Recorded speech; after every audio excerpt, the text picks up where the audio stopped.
Hello everybody, I'm Alyssa from Meditative Astrology. Today we're going to walk through the astrology of January 18th through 24th. There is a ton going on this week, so we're going to get into all that. We're going to break it down and we're going to walk through it day by day. If you haven't already, go ahead and subscribe to the channel so that way you don't miss anything we have going on here. These weekly videos, they come out every Saturday. Every Sunday we have a live meditation that's astrologically guided. If you find us on social media, Facebook and Instagram, then you won't miss any of the posts, updates, announcements, things like that. All go there. The weekly intention that comes out Friday evening that is associated with the astrology of the upcoming week, all of that is on social media. So we have a process here that we try to put together to lead into the week. Friday, there's an intention that's released. That comes out ahead of the weekly video. It's astrologically guided. You have that to sit with and contemplate on while you go through the video. Maybe sit with it for a couple minutes on your own. Just see what comes up. Is there anything that it prompts at all? Any thoughts, any feelings, emotions, things like that. Follow those little nuggets. Go through the weekly video and then come together Sunday night, 8:30 p.m. Eastern time, and we do our live astrological meditation. We talk a little bit about the astrology, we maybe lean into it in a certain specific way, and then we bring it to a personal level. We start out here, we start out big, and then we bring it down into our own space. We come into a quiet space, a space of silence, contemplation, and then really leaning into creating those personal relationships with the energies that are around us, with the astrology that's in the sky. How is it working out in your own lives? There's similar themes and things like that for everybody, right? The transits are over all of our heads, but we all have individual birth charts. We all have our own setup. We all have our own lives and our own situations. So yeah, bringing it to that personal level. So subscribe, follow, all the things if you haven't already, and let's get right into this week here. We start out right away on Sunday with the new moon in the sign of Capricorn. We've been talking about Capricorn for quite a while. The personal planets are all there except for Venus that has made her way into the sign of Aquarius over the weekend. Huge focus on the Capricorn area, right? It's gonna start to switch to the Aquarius sector of our chart, but Capricorn is still on high here. We have this new moon that is coming through here at the 28th degree of Capricorn. It comes through just before 3 p.m. Eastern time. Translate that to your own time zone.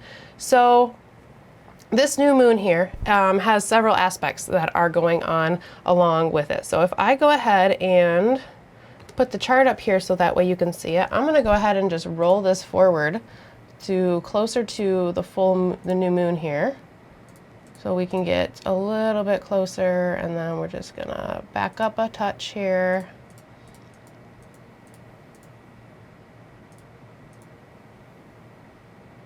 Here we go. So we have the new moon at 28 degrees of Capricorn. You can see that you have Mercury, you have Mars that are all sitting right there. Mercury and Mars are sitting in that conjunction. We talked about that at the end of last week's video. I don't have a card with keywords listed on that because there's just so many transits that it didn't fit in my typical template that I use. So if you want to look at that, you can go back to the end of last week's video if you missed that. So Mars and Mercury are sitting in a conjunction during this new moon that is coming through here. And they are both coming into this trine with Uranus. At the same time, they're coming through a sextile with Saturn. So you have the new moon, you have Mercury and Mars that are conjoining together. They're trining Uranus. That new moon is trining Uranus too. It's only off by a degree. And there's the sextile to Saturn. So these things can come into the lunar cycle, but they are hot and heavy right now, right here, right? So the Capricorn new moon is working towards things that we are dedicated towards, right? It's slow, steady efforts in the sign of Capricorn. Maybe a new beginning of some kind because this is a seeding moment. The new moon, seeds are sown, things are started, things are initiated, but you don't necessarily see them right away, right? It's like when you plant a seed, there is a time and a period where that seed is below the soil where you can't even tell that there's a seed planted there unless you know it's there, or you mark it, or you see the watering or the changes of the dirt or whatever it may be. That's the seeding moment of a new moon here. I think that is amplified by the sign of Capricorn because Capricorn is not necessarily loud about the progress that it makes. It's a feminine sign. It's the place of Mars and the place of Saturn. So we are working hard, we are diligent, we are moving forward, but those feminine signs tend to be a little quieter, a little bit more introverted. That doesn't mean that there's less going on, but they're a little bit more reserved. They might be a little bit more introvert versus extrovert, or a little bit more receptive versus expressive, kind of like that. So there is effort that we are applying here. We are moving forward, and it's at that 28th degree here. So we are in a new era. We are starting this new energy of the new moon and the lunar cycle that is coming. However, it's happening at the end of the sign here. So there's a beginning out of some sort of completion that I see coming through here. So I'm wondering for us, for each and every one of us, it's different for all of us, of course, but what are the completions? What are the phases or the chapters that you can see the loose ends kind of being tidied up? And maybe out of that, where can you see that there's space for new seeds to be sown, right? I don't know. Excuse me, I don't know if it's necessarily like when one door closes, another door opens, because it's happening simultaneously. It's happening successionary, right? So it's like we're moving to a new phase or a new step, or there's room for something new to come out of something that is coming to its full expression, right? It served its purpose here, but that doesn't necessarily mean that we have to walk away from it. It can be something that we can take forward with us, especially because it's a sign of Capricorn, right? Capricorn is more for the long haul rather than the short haul. It's not looking for instant gratitude and, not instant gratitude, instant gratification. It's looking for results that last, things that stand the test of time here. So where can you see this? Where can you see that as things are slowly wrapping up in one area, it's opening to something else kind of simultaneously at the same time? It may just be one of these things where we just realize that we can't keep doing things the same way that we were, right? We're not getting the results that we are looking for, and we see where we need to start maybe putting in a little bit more effort. We need to work a little bit more diligently, or be a little bit more loyal to whatever our goals and ambitions in, kind of like that. The conjunction between Mercury and Mars, again, we talked about that at the end of last week's video, but it's still in play here, and it's going to be a part of this lunar cycle for sure. This brings in a focus, a mental focus, and a physical focus, right? We have this extra motivation to take the steps, to act in the way that we need to usher in this new beginning, but as well as tidy up those loose ends that come up with the completion that is coming through here. I'm thinking about fighting for or applying effort in this upcoming lunar cycle with these two planets coming together at the beginning of the new moon. I think about endurance. I think about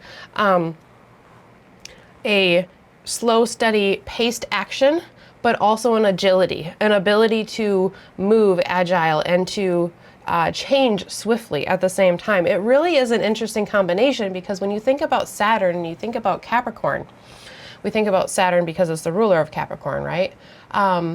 There is slow and steady wins the race, right? We don't need to hurry. We need to make sure that the results that we are getting are worthwhile, right? So we don't need to rush into things. We are slow and steady. We are calculated.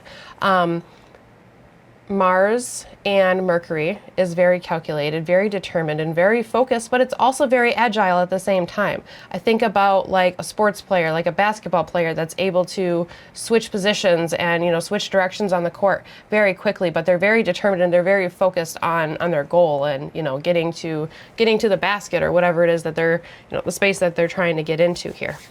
And at the same time, these planets are trining Uranus as well. So the trine comes through from the earth signs. So there's a physical, tangible level of embodiment here within this new moon here too, right? The things that we are reaching into, the things that we are expanding into, are they, how can we create physical structures that maybe allow us to break free from those things that are holding us back in some sort of way, or those old foundations that are not working for us quite so well here, and we need to move forward with something else. That symbolism indicated between the new moon and the ending degree there. Where can we create structures and new ways of creation that are tangible in earthly ways, right? Something that you can hold, something that aids in resources, something that you can tangibly show. That doesn't necessarily mean that we are looking for material things, but things that can come into a true form in some sort of way, right? The ability to break free from things that might be holding us back here, things that might not necessarily seem like they are hindering us, but we could move a little freer. I feel like Capricorn is one of those signs that it can chain itself to the work, to the grind, to the process, and to the goal so much that it can forget that there's another way to do things. So maybe the trine to Uranus here can remind us that we can expand our vision, our perspective, and our what we allow in here. And then Mars and Mercury coming together here will aid in the moving, right? If Capricorn is a little bit, has its feet kind of like stuck to the ground, stuck to the cement a little bit, then maybe Mars and Mercury gives it a skateboard or like some roller blades or roller skates or something to stand on, or a bike or something, right? It gives it wheels, it gives it something to move on, something to go forward with here. So we start out this beginning of the week here right away with the new moon in the sign of Capricorn. Look at where Capricorn is within your own chart. What house is it? What are the topics of that house? If you're not sure, we can do a reading about it. We can do longer readings, but I also have single transit readings that we can do as well, where we can just look at one specific thing.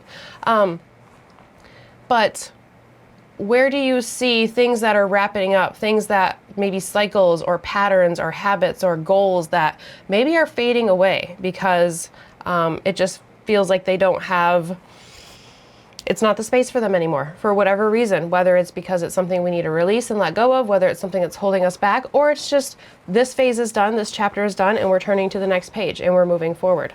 Kind of like that. And again, all of this doesn't have to be the loudest thing in the world because we're talking about feminine signs here all the way around here. If you look at the chart, we have the sign of Capricorn, we have the sign of Pisces, and we have the sign of Taurus. These are all feminine signs. We have earth signs and we have a water sign here. So the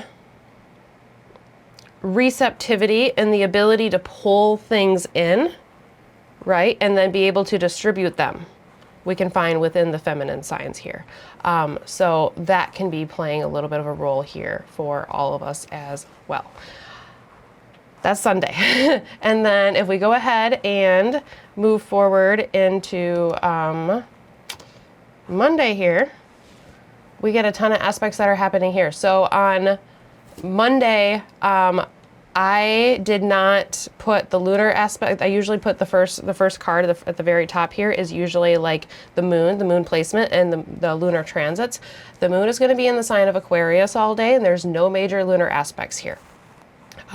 If we flipped back to, if I bring the cards back here to Sunday, there is a ton of transits that are going on here, and for lunar transits that are going on here. So if you look at the first box there in the very bottom, those are both conjunctions. I just had to remove the word conjunction to make it all fit in the box here. So Tuesday or Monday, there's no lunar aspects, but that doesn't mean we have any shortage of planetary aspects that are going on. There's just really a ton going on here this week. So on Monday, we have Venus conjoining Pluto after she's moved into the sign of Aquarius over the weekend. Meanwhile, Mars and Saturn Mars is coming into that exact trine with Uranus. So this is an extension of the energy that we talked about on Sunday. Mercury is coming through a sextile to Neptune as it comes off of that exact sextile to Saturn here. These trines that we have are definitely the louder aspects of the week. These sextiles to Saturn all the way around really feel like they just add a little bit of emotional weightiness, right? There's a level of wanting to create some sort of stability out of connection here. With these sextiles to Saturn. And, you know, the sextiles to Saturn could feel a little bit louder, and maybe for some of us they will. But with these other transits that we have that tend to just speak a little bit louder, they're not the most impressive things that we have. However, there is this harmonious supportive emotional component or emotional weightiness, emotional focus, right? Focus might feel like a better word than weightiness here. That is coming into the entire week. It may make things feel a little bit more heavy. It may make things feel a little bit more dire, and it might make things feel like there's a little bit more at stake inside with all of these aspects that are going on here, right? So that's kind of what I have to say about Saturn. Venus is coming into this conjunction with Pluto, and I find this being absolutely fascinating for Venus as well as these other planets that are going to move through the conjunction with Pluto, that as Venus is going through her own rebirth, she's still in the process of emerging in her evening star. We talked a little while ago about Venus's Cazimi in the sign of Capricorn. Mars had the Cazimi as well. Mercury's Cazimi is coming up here this week. She's going through her own process of rebirth, right? She's emerging from a death and transformation within her own right. And at this time, she meets the Lord of Death and Transformation, the Lord of the underworld coming through here. So while she is in the space of the underworld, while she's still pulling herself out from the depths and being under the blinding light of the sun here, she comes into contact with the Lord of the underworld while she's there. It feels like it amplifies that reconfiguration for Venus as well as the other personal planets that are going to march right through the same process here. So I'm thinking about a Venus who has been down in the nitty-gritty here, feeling some sort of very tangible experience in Capricorn. Again, we're talking about earth signs, so that feeling of death and rebirth, transformation, we might really feel it within our body. We might really feel it within our bones, or we might see it manifesting in physical situations or things happening around us here. This is the space that she has been in. Now she comes into she moves into Aquarius. She moves into a new sector of our chart, right? A new place to focus. It's a little bit of a new world. It's a little unfamiliar territory because it's been a while since Venus has been here, right?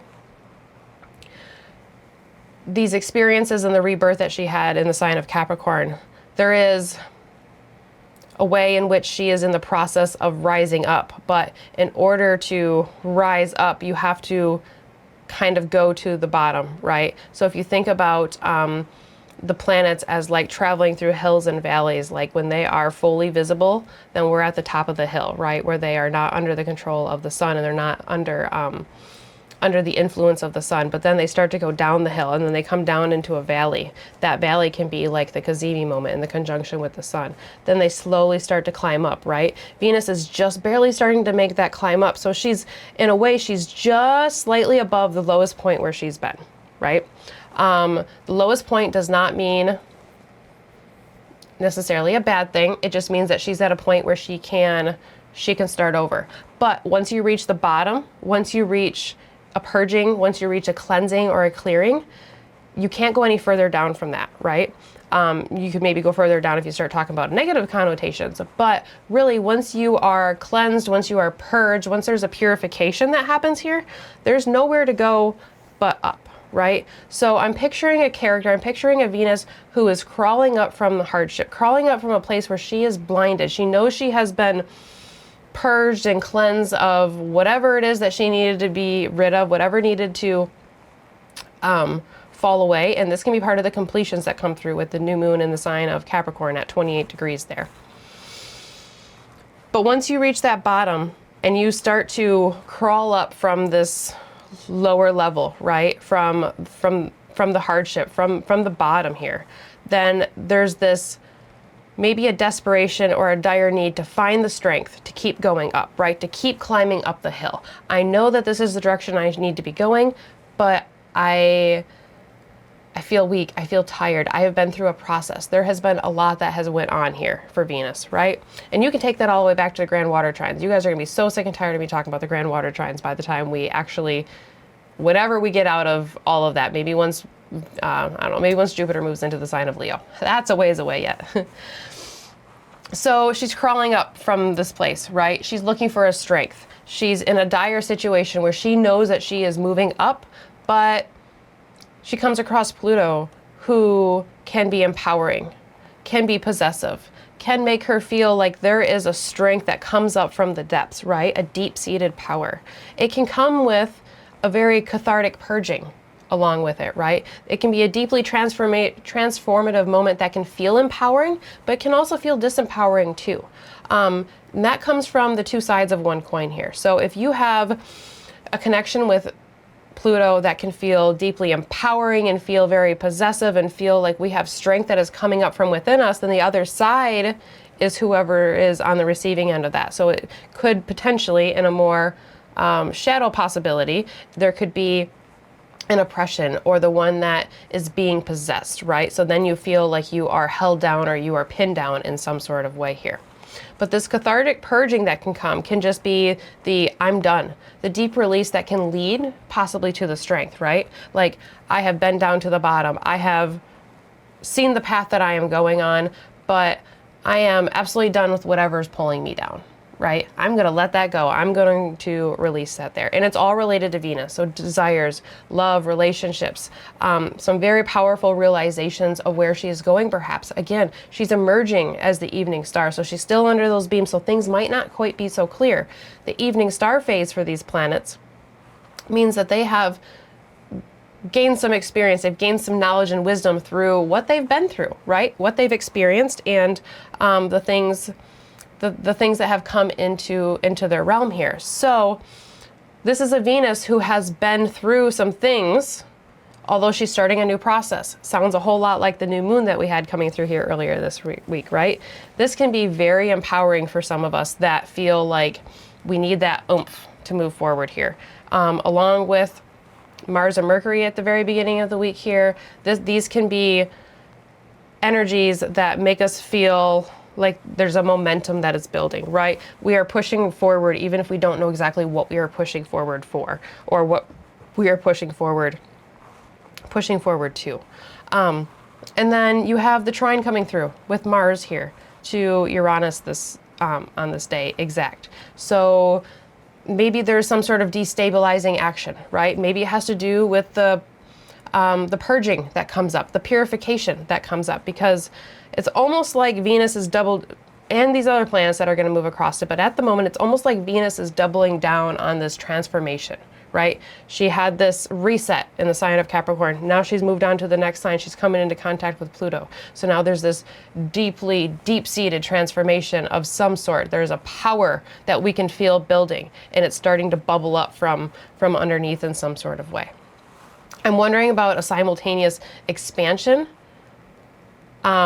liberation, as well as a stabilization, which these two things can be feel a little opposite, feel like they don't necessarily come together. But perhaps what is stable is the change, right? The chaos and the returning to an original form that, quite frankly, a lot of planets are going through here in a very short period of time.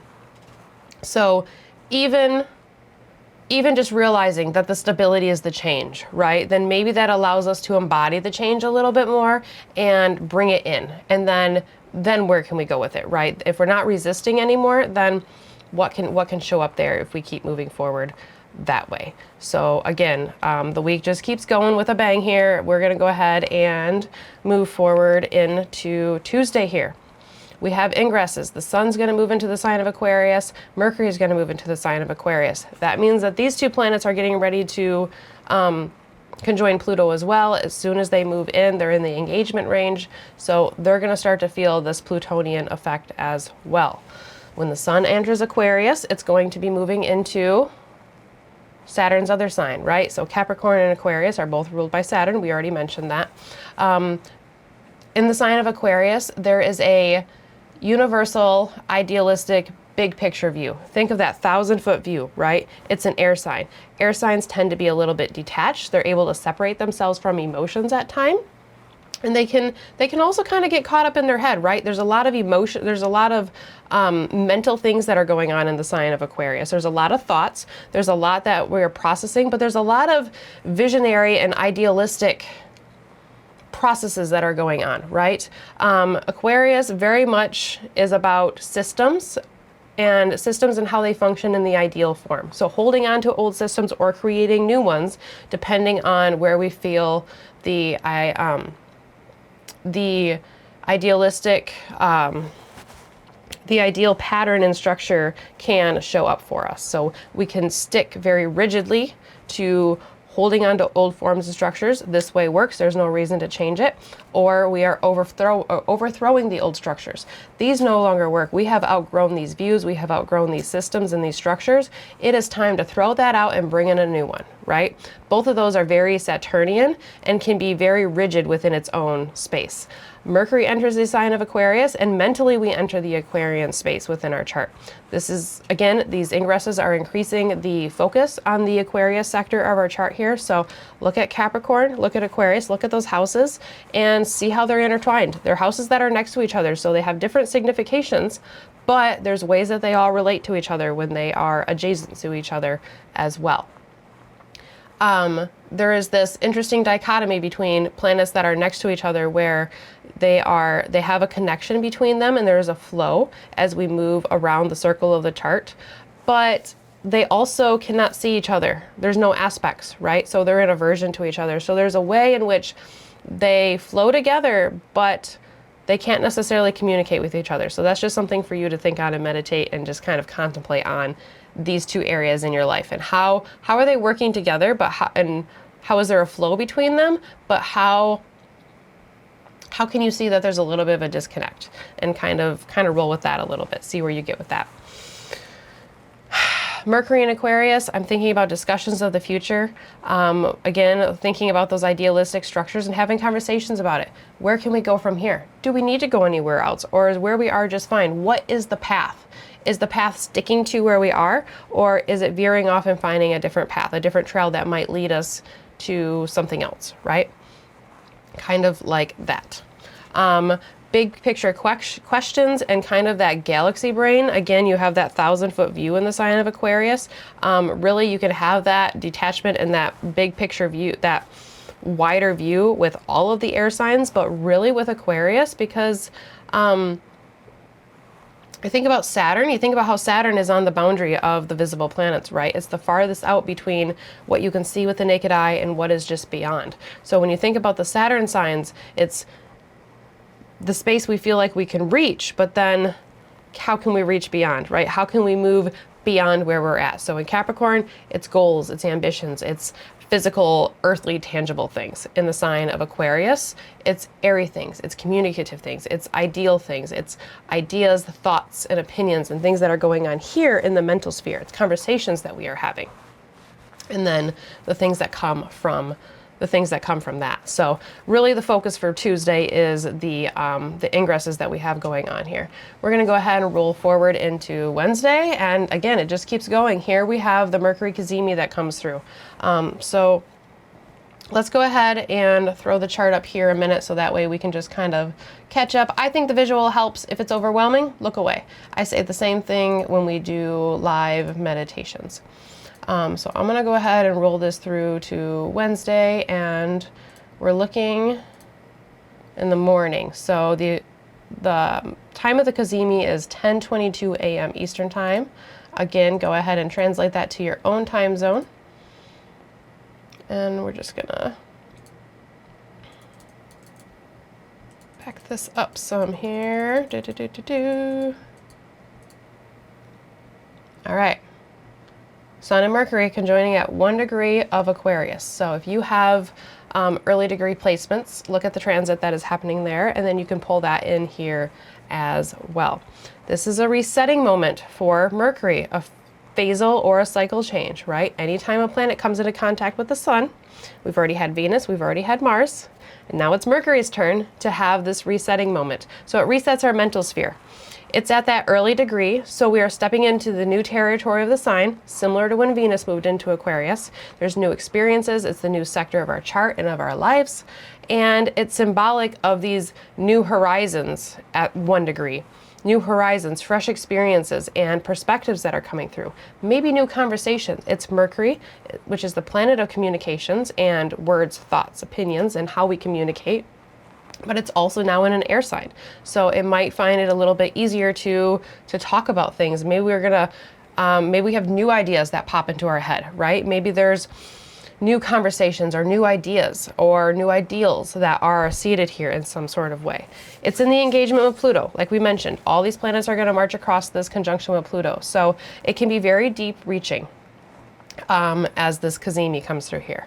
Maybe it feels life-changing, right? Maybe it feels like you are stepping into a space where you cannot go back to where you were, right? Things cannot be the same type of mentality. We need to move forward, and maybe it's even not looking back. Maybe it's not looking back at the past here. Maybe it's processing things that have happened and, you know, where we've come, and then moving forward from that in a new way, but still that same mentality of, you know, like the space we are after whatever has come up, whatever the conversations or the thoughts or the ideas or the actions and things like, or the new things that are stirring within your mental sphere. It's like, I cannot go back to where we were. And again, this echoes of that new moon that we have coming through for this lunar cycle. Like, there's something that is completing. There's something that needs to,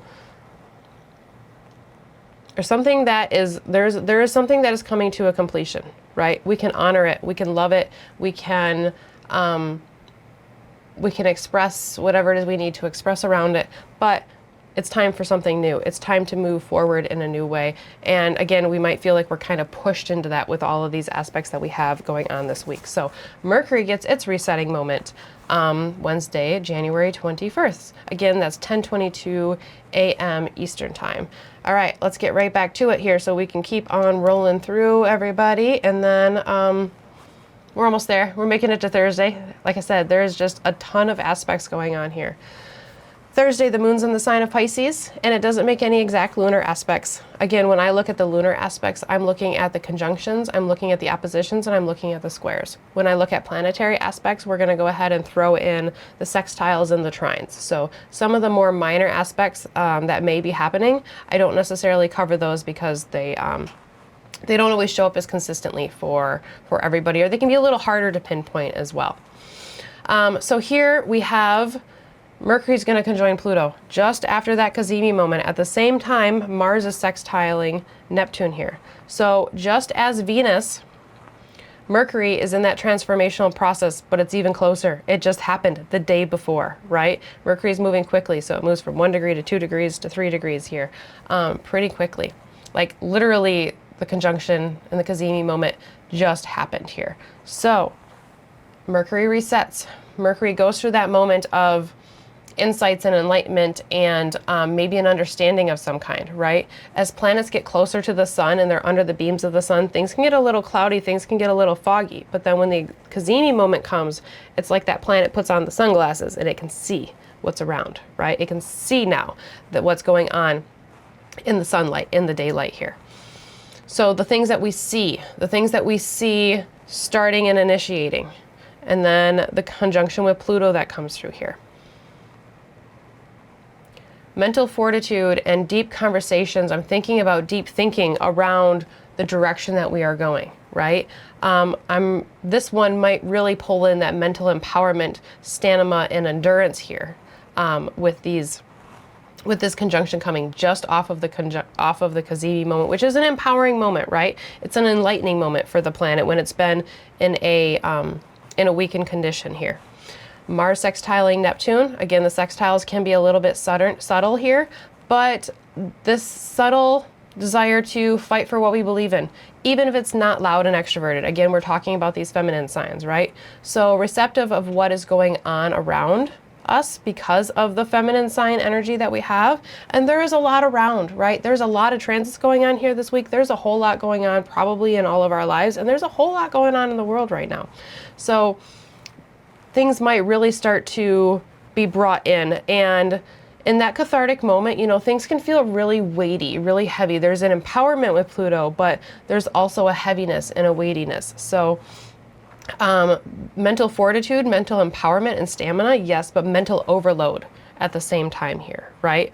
I can't, so then maybe if we get back to that, I'm done, I can't go back to where I was. Like, I can't keep running the mental rat race that I was anymore, right? I can't keep up with the same mental patterns and habits anymore. We need to go ahead and move forward here. With both of these planets coming, both of these aspects coming through here. I'm wondering about a vigorous, energetic energy and a courage to keep moving forward, right? Even if what we're going through is scary, even if it's hard, even if it's difficult, even if there's things that we are purging that aren't really easy to purge and easy to process here. So we're moving forward, but we're also maybe encouraged to keep processing, to keep bringing things in. But sometimes when you can keep bringing things in, like you have to release it at some point, right? You can't hold it all in. Pluto here might help us really release. I'm thinking about how Neptune connects us to otherworldly things, understandings, intuitions. There's that emotional component in the sign of Pisces, and Pluto brings things up from the depths here. So you can get things coming up, but also feeling the need to sit with it, right? But allow yourself to release it whenever you need to. So you're gonna sit with it, until what? Until you might not even know what the end result is that you're waiting for here, right? So you sit with it until you figure out that end result, or if it feels overwhelming, release. Let it go, right? Move forward, because any stagnant energy here is not really helping us move forward here. That doesn't necessarily mean that it's easy in any way. So that's what we have coming through here Thursday. And then if we go ahead and move forward to Friday, we get our final aspects for the week here. Mars is going to move into the sign of Aquarius, and the Sun's going to conjoin Pluto now at this point here. So let's go ahead and take a peek at that again here, shall we? We're going to go ahead and just bop forward here to Friday. Mars is in the sign of Aquarius, and Sun is sitting with Pluto. Okay, so Mars moves into Aquarius, and again, we're just amping up the action in the Aquarian sector of our chart here. Actions, motivations, and drives are focused on the Aquarian sector of our chart here. And the topics, right? The topics of Aquarius. So those larger systems that we've been talking about here this week. Movements around ideal structures, societal concerns, humanitarianism, looking for structures that hold those things and acting towards them. There can be some rigidity in the sign of Aquarius. There can be some rigidity, ironically, with Mars too, because Mars likes to change things and likes movement, but it can be a little hard to stop it, right? It can be a little stubborn and a little hard to tell Mars what to do, right? It can also be hard to tell Aquarius what to do. It can be hard to tell a lot of signs what to do, but there's a way with Aquarius that we can be rigid that we don't necessarily think about, which I think kind of aligns with how Mars can be rigid that we wouldn't necessarily think of.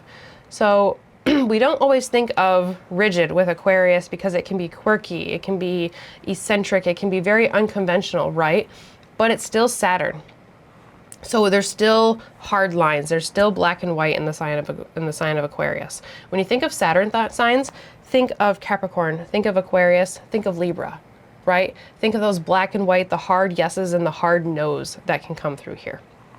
So there's this way with Saturn, so with the sign of Aquarius being in Saturn's air sign, that doesn't really allow for deviation from these ideals, right? Through the mental processes that are going on through our head with those systems that we uphold here. So it doesn't really allow for deviation from the status quo, which is a little ironic because it's kind of like if you disagree, you're wrong sometimes in the sign of Aquarius, right? It doesn't,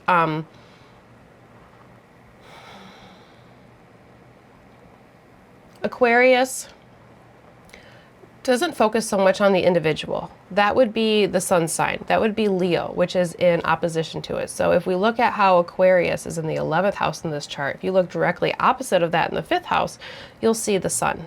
You'll see Leo, right? The sun sign, not necessarily the sun. So in this space here, within the sign of Leo, you have the individualistic qualities. You have the one, you have looking at your own personal purpose. But then if you go in opposition to that, you're looking at the group, you're looking at the whole, you're looking at the organization. And if something disagrees with what the ideal standard is for the whole, whatever that is, the perceived ideal, then there can be some rigidity around that here.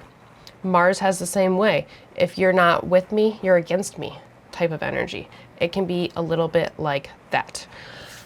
And then the sun conjoins Pluto. I think this might be one of the most interesting parts of this week, even though all of these transits are big and important, or, you know, whatever you want to call them.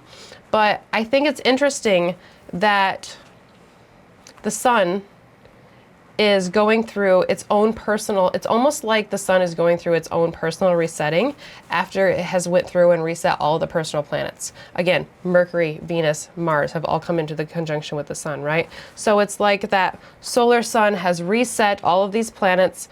It has reached into our personal lives through our desires, through our motivations, through our mental sphere.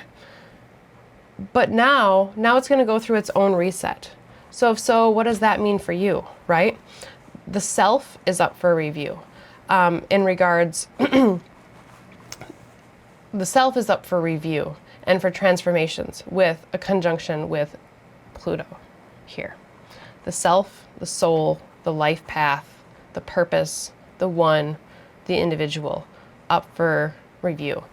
That may come from the shift within our motivations, within our values, within what we desire, with what we want, within the way that we think, right? So with all of the personal cycles resetting, and then the sun coming across Pluto here specifically, without necessarily looking at the other planets coming across Pluto in their own time, I'm wondering what is changing deep within us, right? What is changing within us at a soul level? What is changing within a life purpose direction for many of us, especially if these areas of your chart are highlighted in different ways. Planets there, house location, if they're angular, you know, things like that. I'm thinking about with the sun coming into conjunction with the Lord of the Underworld, deep cathartic transformation. Are we looking at an ego death, or are we looking at ego grandiosity, right? So think about that empowerment, right? The empowerment and the power that can come from Pluto. The sun can represent the ego. It can represent our own investment in things, our own life path, our soul. So we are very invested when the sun is around here. So, but there's also the death and transformation, right? There's impermanence in Saturn's sign. So is the ego dying? Is there something we're releasing within us? Or is there something that's building? Is there something, or maybe it's both. It can be both at the same time, right? Again, we're going to go back to that Capricorn New Moon there, the beginnings and the endings. We see it amplified throughout this entire week here. It's going to be a really cool thing to meditate on at our live meditation. This personal transforming and solar reconfiguration that is happening. I'm wondering for some of us if that's coming from the things that have happened within the last several weeks, several months, things like that, right? Where does that leave you now? What does this path take you on? So if the sun is getting a reset after personal planets, what does that mean for you individually? How do you see and feel that within your own life, right? Good things to think on and contemplate on. So those are our transits for the week. Saturday, we can leave the week calm and serene without any aspects, but the moon's in the sign of Aries. It's going to make a square to Jupiter. But that is all we have for Saturday. There is a ton here this week, right? We have resetting moments. We have planetary ingresses. We have openings. We have liberations with aspects to Uranus, while at the same time, things are changing within us, right? So there is cathartic change, there is stabilization, there is lots of maybe quiet changes that are happening that are going to lead to big, loud things that maybe you can see in embody type ways. There's a ton. Hold on. Observe what you see around you. Take deep breaths when you need to, and join us for our live meditation. Again, Sunday night, 8:30 p.m. Eastern Time, right here on YouTube. Come join us, come meditate, come sit in silence, come connect with the universal energy that is around us. Many of us need it now more than ever, maybe because of the astrology, maybe because of personal things that we have in our own lives going on. maybe because of things that are happening around in world events and things that are happening in your area, or or near or far. So I hope everybody has a lovely, wonderful week.